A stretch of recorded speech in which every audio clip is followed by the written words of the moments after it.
2014년도 4월에 우리 선생님들 뭐하고 계셨는지. 2014년도 4월에 저는 전도사 신분으로 신학대학원 용인, 경기도 용인 양지에서 수업을 받고 있었습니다. 근데 이제 수업을 듣고 있었는데 한 전도사님이 갑자기, 그런 선생님이 수업을 안 들었던 것 같아요. 갑자기 큰일 났다 그러시는 거예요. 분명히 핸드폰을 하고, 수업 중에 핸드폰 하고 계셨던 것 같은데 큰일 났다 그러시는 겁니다. 그러더니 이제 그 전도사님을 통해서 갑자기 이제 TV를 우리가 함께 보게 됐습니다. 뉴스의 내용은 이거였습니다. 제주도로 가고 있던 단원고 학생들이 탑승한 세월호 여객선이 침몰했다는 소식이었습니다. 뉴스는 생방송으로 진행되고 있었고, 수업을 하고 있던 저희 반 외에 이제 전 학생들이 이제 뉴스를 보고 있었습니다. 들려오는 소식이 이거였습니다. 전원 생존하였다. 우리 학교가 모든 신학생들이 다 박수치면서 역시 하나님이 지켜주셨다, 하나님이 구원해 주셨다 하면서 이제 다 박수를 치었었는데, 그러면서 안도의 한숨을 내쉬고 있었는데 그때 이게 오보임이 드러났습니다. 많은 학생들이 비참하게 죽음을 맞이하는 참혹한 사건이 되고 말았습니다. 당시 단원고 선생님들은 실은 비교적 빨리 탈출할 수 있었던 5층 교사 선실에 있었다고 합니다. 근데 사고 직후에 탈출했던 선생님들은 하나같이 곧장 제자들을 향해서 4층 선실로 달려나갔다고 합니다. 같이 탈출하자는 아이들을 뒤로하고 선생님들은 나머지 학생들을 다 구하고 갈 테니까 걱정하지 말고 먼저 가라 라고 이제 학생들을 뒤로하고 나머지 학생들을, 배에서 나오지 못했던 그 제자들을 구하러 갔다고 합니다. 그리고 그렇게 갔던 선생님들은 다시 돌아오지 못했습니다. 사진을 좀 보여주시겠습니다. 첫 번째 계신 선생님은 일반 사회를 담당하셨던 양승진 선생님이라고 합니다. 체격이 좀 있으신 선생님이셨는데, 이 선생님은 다리가 장애예요. 한쪽 다리가 절둔발이어서 그 다리를 부여잡고 학생들에게 달려나가셨다고 합니다. 끝까지 아이들에게 구명조끼를 내어주면서 탈출하라고 소리를 지르시다가 물속으로 사라지셨다고 합니다. 두 번째 선생님은 고창석 선생님입니다. 단원고로 발령받은 지 한 달밖에 안 된 상태에서 사고를 당하셨습니다.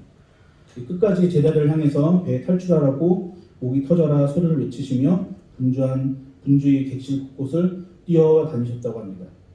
그렇게 제자들의 탈출을 돕다가 미처 나오지 못하고 실종되셨는데, 고창석 선생님은 아직도 찾지 못하고 돌아오지 못하고 계시는 선생님 중에 한 분이십니다. 마지막으로 계신 여자 선생님은 전수영 선생님이신데, 부임 첫 해에 맡은 학생들과 함께 1년 더 하고 싶다라고 해서 이제 1학년 맡았던 학생을 2학년에 다시 맡았다고 합니다. 그 맡았던 학생들과 이제 즐거운 추억을 만들기 위해서 기쁨으로 이제 세월호에 탑승했는데, 사고가 나자마자 이제 어머니께 연락을 했고, 연락을 통화하던 와중에 아이들한테 구명조끼 입혀야 된다고 마지막으로 말씀을 남기고 연락이 두절되셨고, 세월호 참사 한 달 만인 5월 19일 날 정작 본인은 구명조끼조차 입지 못한 상태 싸늘한 주검으로 선실 후미에서 발견되었다고 합니다. 제가 보여드리지 않았지만 그 외에도 많은 선생님들이 아이들을 살리고자 몸부림을 쳤고 뛰어다녔고 목소리를 높였습니다. 그렇게 외쳤던 선생님들 덕분에 생존한 학생들과 또 다른 살아계신 선생님들이 지금 계시게 되었다고 합니다. 어찌 보면은 죽음이라는 것이 오늘날 사람들이 가장 두려워하는 것 중에 하나일 것입니다. 어쩌면은 가장 두려워하는 것이 죽음일 수도 있습니다. 자기가 먼저 탈출하기 위해서 다른 학생들은 그 자리에 가만히 있으라고 했던 그런 선정의 모습과 자신들이 먼저 탈출하려고 하는 그런 이기적인 어른들의 모습을 통해서 우리는 이 사람들이 얼마나 죽음을 두려워하는지 알 수 있습니다. 그럼에도 불구하고 왜 선생님들은 죽음을 두려워하지 않고 그렇게 한 명이라도 살리려고 했던 그런 모습이 있으셨을까요? 우리 성도님들도 스스로 한번 생각해 보셨으면 좋겠습니다. 우리 성도님도 혹시 죽음이 두려우신가요? 죽는 게 무서우신가요? 손 들어볼까요? 난 죽는 게 두렵다. 손 들어보실래요? 네, 좋습니다. 예. 혹시 우리 성도님들에게 죽게 되는 상황이 생긴다면 우리 성도님들 어떠실까요? 나는 나이가 100세가 넘도록 살면서 강건할 거고 죽음은 언제든지 나를 피해갈 거야 라고 말할 수 있는 사람은 아마 아무도 없을 것입니다. 불로장생하고 싶어서 그렇게 불로초를 뜯어 먹었던 진시황도 자신의 생을 살다가 결국에는 죽음을 맞이할 수밖에 없었습니다. 사람은 다 죽습니다. 근데 죽음을 어떻게 맞이하는자가 정말 중요한 것입니다. 자신의 죽을 날을 손꼽아 기다리는 것처럼 어찌 보면은 무서운 것이 없을 거고 또 비참한 것이 없을 거고 어찌 보면 그만큼 두려운 것도 없을 것입니다. 우리가 잘 알고 있는, 우리가 함께 알고 있는 우리 예수님은 죽음이 예언되어 있었습니다. 30살이 되시고 나서 공생애를 3년 반 동안 지내시고 그 죽음의 날이 하루하루 찾아올 때 우리 예수님의 모습은 어떠하셨을까요? 두려워서 막 떠셨을까요? 근데 성경 어디에도 예수님께서 죽음을 두려워했다는 말은 찾을 수 없습니다. 우리 예수님은 죽음을 전혀 두려워하지 않으셨습니다. 제자들에게 자신이 죽을 것에 대해서 언제든지 말씀하셨고 예수님이 죽지 않으셨으면 좋겠다고 예수님을 향해서 말하는 제자들 향해서 사단아 내 뒤로 물러가라 라고 강력하게 선포하시면서 예수님의 그 죽음은 당연한 것이고 자신의 죽음은 반드시 이루어져야 될 사명임을 우리 예수님께서는 말씀해 주셨습니다. 우리 예수님은 신이십니다. 하나님의 아들이시고 온 만물을 창조하신 창조주이십니다. 근데 하지만 다른 한편으로 우리 예수님은 100% 우리들과 똑같은 사람이셨습니다. 그럼 우리와 같은 사람임에도 불구하고 왜 예수님은 죽음을 두려워하지 않을 수 있었던 것일까요? 신이어서 그 죽음이 두렵지 않으셨을까요? 아닙니다. 예수님은 우리와 똑같이 모든 걸 느낄 수 있는 사람이셨습니다. 근데 왜 예수님은 무서운 그 죽음을 두려워하지 않을 수 있었을까요? 그 이유는 예수님께서 자신이 꼭 죽어야만 한다는 그 사실을 아셨기 때문입니다. 예수님은 죽음에 대한 목적이 있으셨습니다. 그렇다면 왜 예수님께서 꼭 죽어야 하셨을까요? 예수님은 죽어야 하셨습니다. 반드시 죽어야만 하셨습니다. 첫 번째 이유는 이것입니다. 우리를 죄에서 구원하시기 위해서 죽으셨음을 우리 성도님들 믿으시길 바랍니다. 우리 인간들은 창조 이후 아담으로부터 죄를 짓고 살고 있습니다. 이 수많은 인간들이 죄를 먹고 마시고 점점점 이 죄에 대해서 무감각해져 갔습니다. 죄를 짓고 죽으면 성도님들 어디 갈까요? 지옥 갑니다. 하나님께서 만들어 놓으신 인간이 생수에 근원되는 하나님을 버리시고 스스로 웅덩이를 파면서 자신의 방법대로 살아가기 시작했던 것입니다. 그 결과 죄의 결과는 사망이 되었고 그 죄 있는 사람들은 둘째 사망이 지옥으로 가는 것이 당연한 것이 되었습니다. 그때 우리 하나님이 결심을 하셨던 것입니다. 이 수많은 인간의 죄를 단 한 번에 없앨 방법, 인간이 죄에서 깨끗해질 단 하나의 방법, 그것은 바로 그 죄를 대신할 죽음이었던 것입니다. 인간을 구원하시기 위한 하나님의 선택입니다. 하나님이 인간에 대한 그 크신 사랑의 확증의 모습이 바로 이 죽음입니다. 구원할 수 있는 근거는 바로 우리 예수님의 죽음밖에 없으셨습니다. 로마서 5장 8절을 우리 함께 읽어보도록 하겠습니다. 로마서 5장 8절입니다. 시작. 우리가 아직 죄인 되었을 때에 그리스도께서 우리를 위하여 죽으심으로 하나님께서 우리에 대한 자기의 사랑을 확증하셨느니라.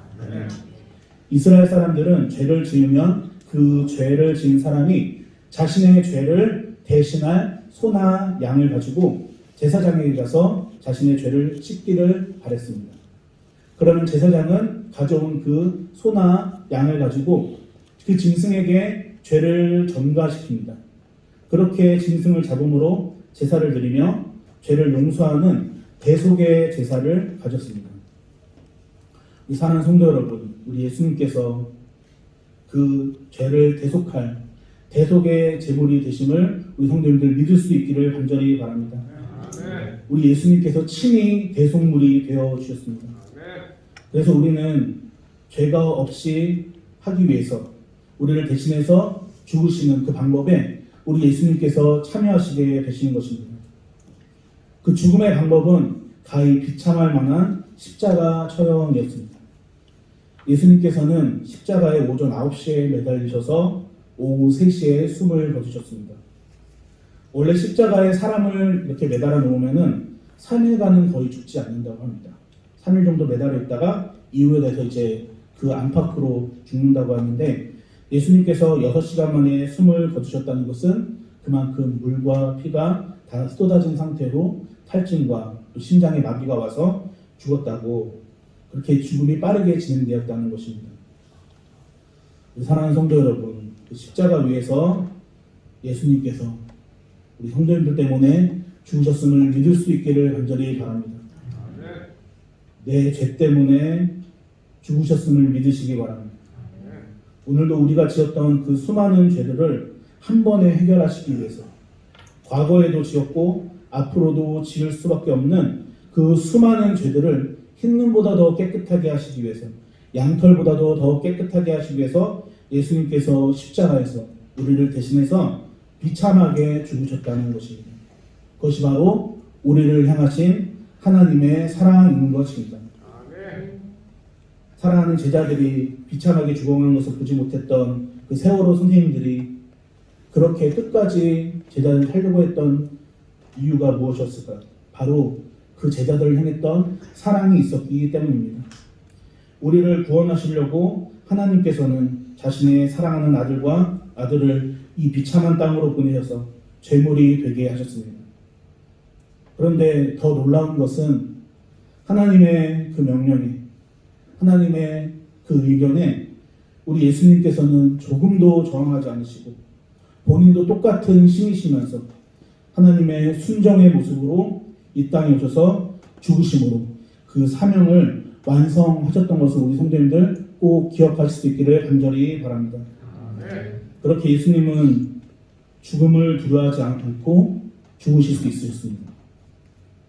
하나님의 사랑을 완성하셨기에 예수님께서는 자신의 목숨을 그렇게 희생할 수 있으셨습니다. 예수님의 죽음은 우리를 지옥에 보내지 않으시려는 하나님의 의지이시고 예수님의 선택이심을 성도님들 믿을 수 있기를 간절히 바랍니다. 두 번째, 예수님께서 죽음을 두려워하지 않고 죽으실 수밖에 없었던 두 번째 이유가 있습니다. 두 번째 이유는 죽음은 두려움의 대상이 아니라는 것을 보여주시기 위해서입니다. 성도님들, 죽음이 두려운 것이 절대 아닙니다. 성경에서는 예수님께서 몇 번 우시는 모습이 나오는데 그 모습 중에 하나가 요한복음 11장의 모습입니다. 예수님과 정말 친하게 지냈던 나사로가 죽었을 때 나사로의 동생인 마리아가 예수님 앞에서 슬피 웁니다.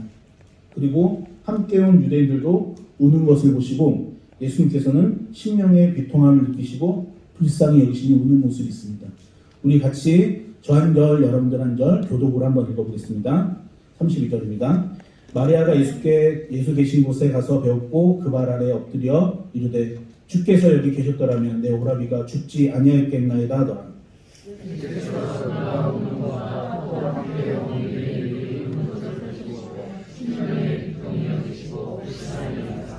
이르시되 그를 어디에 두었느냐? 이르되 주여 와서 보옵소서 하니. 네. 예수님이 왜 우셨을까요? 자신이 사랑했던 친구 나사로가 죽어서 예수님께서 슬퍼서 우셨을까요? 아니면 옆 사람들이 우니까 그 우는 분위기가 있잖아요. 그래서 그 우는 분위기 때문에 분위기 타서 예수님께서 우신 것일까요? 예수님께서 우신 이유는 다른 데 있지 않습니다. 그것은 바로 죽음은 두려운 것이 아닌데, 죽음이 끝이 아닌데 죽음이 마치 끄진 것처럼 우는 그 사람들이 불쌍해서, 그 사람들이 안타까워서 예수님께서 우셨던 것입니다. 오늘날 우리도 생각해야 됩니다. 예수님께서 우리를 통해서 매일 웃으셔야 되는데, 우리가 죽음을 두려워하는 모습을 계속해서 가지고 있다면 예수님께서 우리를 보시면서 어떻게 하실까요? 아마 이와 같이 안타까워하시면서 슬퍼하실 것입니다. 우리 성도님들, 죽음을 두려워하지 마시고 예수님처럼 죽음을 겸허히 받아들일 수 있기를 간절히 바랍니다. 그러면 우리는 어떠한 죽음을 경험하게 받아들여야 될까요? 어떻게 이 죽음을 경험하게 받아들일 수 있을까요? 물론 생명이 끊기는 죽음도 우리가 두려워하지 않아야 되지만, 우리가 더 두려워하지 않고 죽는 모습이 있어야 되는 것은 바로 우리 삶의 곳곳에서, 우리들의 모습 가운데서 죽는 모습이 있어야 된다는 것입니다. 내 자아를 죽이고 내 삶의 죄를 지으려고 하는 것들을 죽이셔야 내 삶의 곳곳에서 죽는 모습이 나타나는 것입니다. 예수님께서도 십자가 위에서 십자가 밑에 있었던 그 수많은 사람들이 예수님께 욕하면서 내려오라고, 그러면 내가 너를 믿겠노라고 하는 그런 조롱에도 불구하고 예수님께서는 끝까지 십자가에서 내려오지 않으셨습니다. 만약에 예수님께서 당장에 십자가에 내려오셔가지고 보라고, 이게 나라고, 이게 예수라고, 나라고, 내가 하나님의 아들이라고, 이젠 너희가 믿겠냐고 만약에 예수님께서 십자가상에서 뛰어내려오셨다면 그 자리에 있었던 사람들 중에 몇 명은 믿을 수 있을지 모르겠지만 여전히 우리는 죄 가운데 있을 것이고, 그렇게 우리는 아직도 지옥의 길로 달려가고 있을 것입니다. 하지만 우리 예수님은 그렇게 하지 않으셨습니다. 그것마저도 하나님께 용서해달라고 말씀하시면서 그들에게 화를 내시거나 변명을 하시거나 분을 내지 않는 우리 예수님의 모습이 있으셨습니다. 인내하시며 참아내시는 모습이 있으셨습니다. 사랑하는 성도 여러분, 꼭 하고 싶은 말은 해야 직성이 풀리는 분 계신가요? 내가 이 말만은 해야 되고 이 말 안 하면 속에서 열불이 터지시는 우리 성도님들 혹시 계신가요? 제가 그랬습니다. 제가 예전에 그렇게 했습니다. 꼭 말은 해야 됐습니다. 이 말을 안 하면은 잠이 안 오고, 이 말이 안 오면 막 눈물을 흘릴 정도로 답답해서 그 말은 꼭 해야 됐던, 그랬던 사람이 바로 저였습니다. 제가 잘했던 것 중에 하나가 있습니다. 그 뭐냐면은 제 마음을 안 들거나 저를 불편하게 만들었던 사람이 있다면은 그 사람의 트집을 잡거나 그 사람에게 상처 주는 말을 해서 아주 심기가 불편하게 만드는 그런 것이 제가 아주 잘하는 장점 중에 하나였습니다. 그랬던 제가 예수님의 이 죽으심을 묵상하면서 예수님이 나를 위해 이렇게 죽으셨구나, 나는 그 사실을 묵상하면서 이 죽으심이 저의 삶에도 연관되려면 나 또한 삶에서 죽는 모습을 가져야겠다라는 생각을 하게 되고 적용하게 되었습니다. 예수님께서도 십자가를 지기 싫으셨을 수도 있는데 굳이 예수님께서 나를 대신해서 십자가를 안 지셔도 되는데, 그렇게 죽지 않으셔도 되는데 예수님께서 그렇게 하셨다면 나 또한 내 삶 가운데서 철저하게 하나하나 죽는 모습을 갖자 하는 생각으로 저는 신앙생활을 했고 지금도 그런 모습을 가지고 있습니다. 이렇게 훈련하다 보니까 아직도 많이 부족하지만 정말 제 삶 가운데 많이 제 성질을 죽이고 화를 죽이고 제 죄를 죽이려고 하는 그런 모습들이 점점점 나타나게 되었습니다. 불과 며칠 전이었습니다. 우리 성도님들 잘 아시는 시내에서 우체국에서 저쪽 세모 레스토랑 쪽으로 오는 벚꽃길 아시죠? 가운데 길. 국민은행 있고 이쪽 그 길. 이제 그 길을 이제 제가 시내를 갔다가 볼일을 보고 아직 벚꽃이 안 폈길래 언제 필까 하면서 이렇게 운행을 하고 오고 있었습니다. 근데 이제 차들이 아시겠지만 그 공영주차장이었고 옆에 차들이 주차를 쫙 이렇게 되어 있었는데 거의 큰 사거리 다가갈 때쯤에서 갑자기 그 숨겨진 차들 사이로 아주머니 한 분이 뛰어나오죠. 제 앞에. 불과 요 단상 앞에. 예. 제가 급정거를 끽 했죠. 끽 멈추고 아주머니는 저를 보더니 아무 말씀도 안 하시고 이제 자기 갈 길로 가시는 겁니다. 자, 제가 어떻게 했을까요? 창문을 내렸어요, 일단. 제가 어떻게 했을까요? 아주머니, 정신 차리십시오. 아주머니 때문에 이제 제가 교통사고 날 뻔하지 않습니까? 네? 정신없는 아주머니 같으라고. 제가 막 노발대발하면서 아주머니 하면서 이제 하다가 안 되겠다. 차에서 내려갔고 아주머니 일로 오세요. 제가 이랬을까요? 예전에 저였으면 충분히 그러거든요. 예전에 저였다면은 충분히 그러고도 않습니다. 아마 아주머니 붙들고 1시간가량 설교를 했을 겁니다. 다시는 그러지 못하도록 쓴뿌리를 뽑으려고 아주 제가 노력을 했을 텐데 제가 어떻게 했냐면 창문 내리고 괜찮으시냐고 했어요. 아줌마 괜찮으세요? 그랬어요. 놀라지 않으셨어요? 그랬어요. 그 아줌마가 가더니 이게 반응이 이상한 거예요. 뭔가 욕 얻어 드실 것 같았는데 뭔가 이제 괜찮냐고 물어보시니까 저한테 이제 물어보세요. 그쪽도 괜찮으세요? 그러시더라고요. 저 괜찮아요. 아주머니 조심하세요. 다시 그러지 마세요. 제가 그랬어요. 그러니까 아주머니도 오늘 한 번 했어요. 그리고 이제 다시는 그 아주머니의 모습이 있었는데 제가 이제 그 모습을 이렇게 하고 나서 교회로 이렇게 오면서 내가 많이 바뀌긴 했구나 하는 생각을 하게 됐습니다. 진짜요. 저 원래 그러지 않았어요. 저 원래 그랬던 사람이 아니에요.